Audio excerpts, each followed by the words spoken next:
இந்த காய் கிடைச்சா கண்டிப்பாக சாப்பிடுங்க. அதலக்காய் சர்க்கரை வியாதி, ப்ரெஷர்லாம் வந்ததுக்கப்புறம் டாக்டர் போய் பார்த்து மாத்திரை சாப்பிட்றத விட, அதுக்கு முன்னாடியே வாரத்துக்கு ஒரு தடவை இந்த அதலக்காய் சாப்பிட்டிங்கன்னா, உங்களுக்கு சர்க்கரை வியாதியே வராது.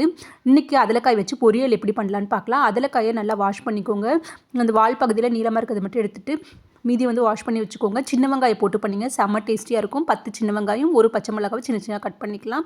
இப்போ ஒரு கடாயில் கொஞ்சம் எண்ணெய் சேர்த்துட்டு சின்ன வெங்காயத்தையும் பச்சை மிளகாவையும் சேர்த்து நல்லா வதக்கிடுங்க. அதுக்கப்புறம் கொஞ்சம் கல் உப்பு சேர்த்துக்கலாம். அதுக்கப்புறம் நம்ம எடுத்து வச்சுருக்க அதலக்காயை இது கூட சேர்த்துட்டு லைட்டாக ஒரு வதக்கிட்டு கொஞ்சம் தண்ணி தெளிச்சுடுங்க. ரொம்பலாம் தண்ணி ஊற்ற வேண்டாம். லைட்டாக தண்ணி தெளித்து லோ ஃப்ளேமில் வச்சு ஒரு தட்டை போட்டு க்ளோஸ் பண்ணி விட்டிங்கன்னா ஒரு 5 நிமிஷத்தில் தண்ணியெல்லாம் எடுத்து நல்லாவே அது அதலக்காய் நல்லாவே வெந்துடும். அதுக்கப்புறம் இதுக்கு தேங்காய் துருவல் ரெடி பண்ணலாம்.